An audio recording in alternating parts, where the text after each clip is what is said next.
Good morning to all of you. तो last video में हमने रशियन रेवोल्यूशन के बारे में पढ़ा था। तो इस वीडियो में हम the first world war and the Russian empire इसके बारे में पढ़ेंगे। जो फर्स्ट विश्व युद्ध था और जो रशियन एम्पायर जो रशिया का साम्राज्य था उसके बारे में जानेंगे। In 1914 war broke out between two European alliances Germany, Austria and Turkey. तो 1914 में जो यूरोपियन जो संगठन थे, उन जो टू संगठन थे उनके गठजोड़ थे, उनके बीच में जो युद्ध था वो स्टार्ट हो चुका था।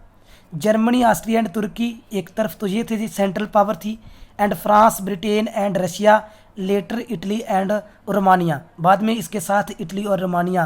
तो एक तरफ ये थे और एक तरफ जर्मनी, ऑस्ट्रिया एंड तुर्की ये थे।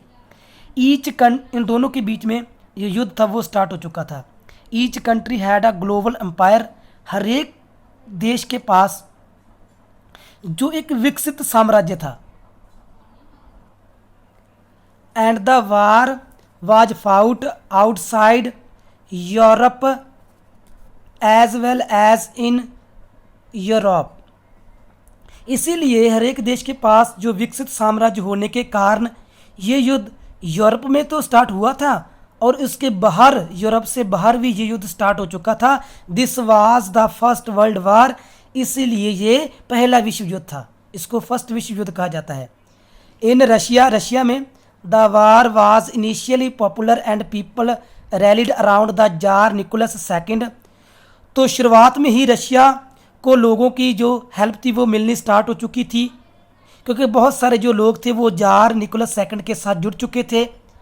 एज द वार कंटिन्यूड, जैसी लड़ाई लगातार चलती रही, though the tsar refuse to consult the main parties in Duma.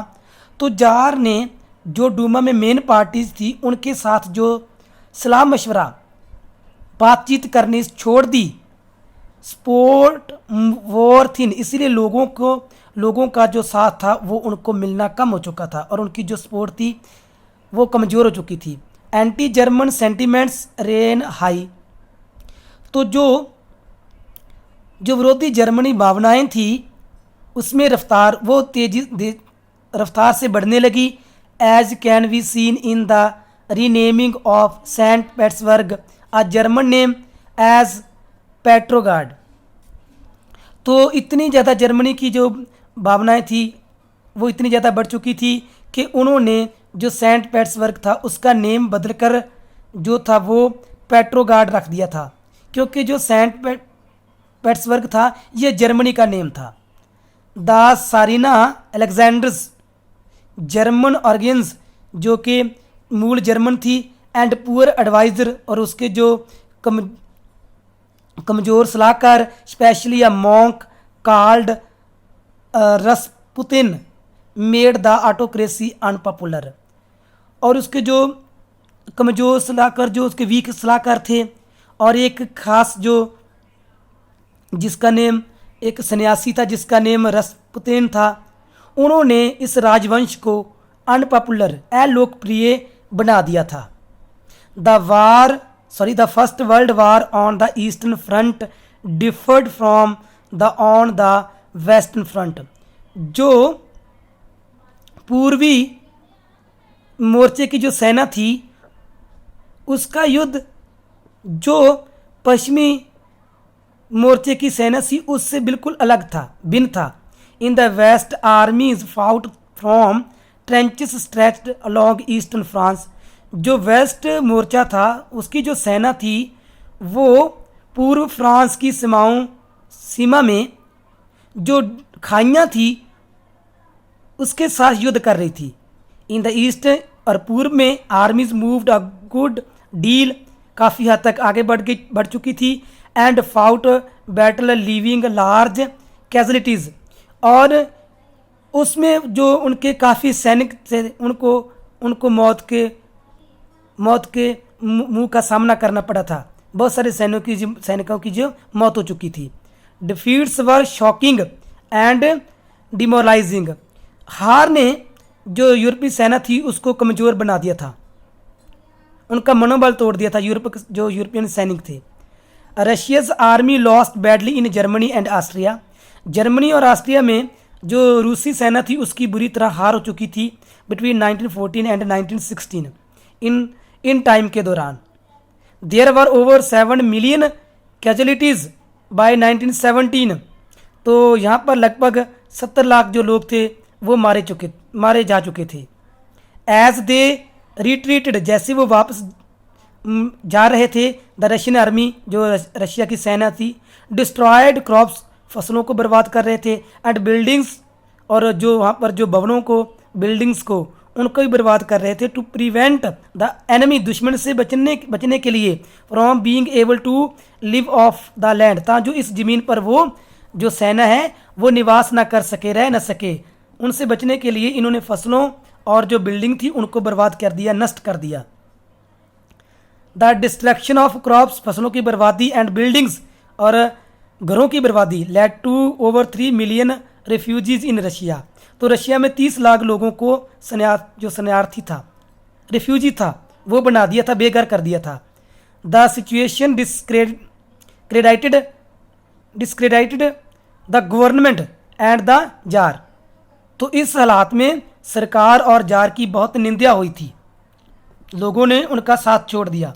Soldiers did not want wish to fight such a war, और जो सैनिक थे वो इस तरह का युद्ध नहीं लड़ना चाहते थे, इसलिए लोगों ने सरकार और जार की निंदा की।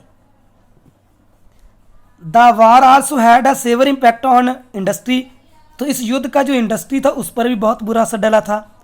Russians on industries were few in number, क्योंकि रशिया की जो इंडस्ट्री थी खुद की वो कम थी। And the country was cut off from the other suppliers of industrial good by German control of the Baltic sea, क्योंकि जो दूसरी बाहर से जो सप्लाई होती थी औद्योगिक वस्तुओं की जर्मन द्वारा की जाती थी, और जर्मन का जो कंट्रोल था वो बाल्टिक सी से हो चुका था, क्योंकि यहीं पर तो इसी समुद्र से, इसी मार्ग से वो जो वस्तुओं का जो आदान प्रदान होता था उस पर जर्मनी का कंट्रोल चुका था।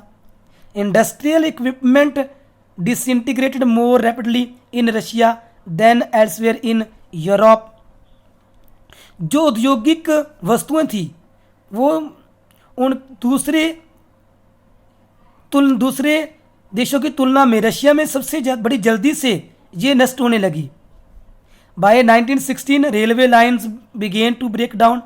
1916 में जो रेलवे की लाइन थी उनको तोड़ना शुरू कर दिया गया। Able bodied men were called up to the war. जो सेहतमंद लोग थे उनको युद्ध में बुला लिया गया। एज अ रिजल्ट जिसके नतीजे पर देयर वर लेबर शॉर्टेज, जो मजदूरों की कमी आ चुकी थी। And small workshop producing essential works shut down. जो छोटी दुकानों में ज़रूरत की जो वस्तुएं थी वो पैदा की जा रही थी उसको बंद कर दिया गया। Large supplies of grain were sent to feed the army. जो खाने की अनाज था वो बड़ी मात्रा में सेना को भेज दिया गया। For the people in the city, जो शहरों में लोग थे, bread and flour became scarce. उनमें जो आटा और रोटी की जो कमी आ चुकी थी। By the winter of 1916 riots at bread shops were common. तो सर्दियों में तो जो ब्रेड रोटी के लिए जो आटे की दुकानें होती थी वहाँ पर जो दंगे थे वो होने स्टार्ट हो चुके थे, क्योंकि लोगों ने चोरी करना शुरू कर दिया था, क्योंकि वो भूख से मर रहे थे। तो इस वीडियो में हम इतना ही रीड करेंगे। Thanks, have a nice day.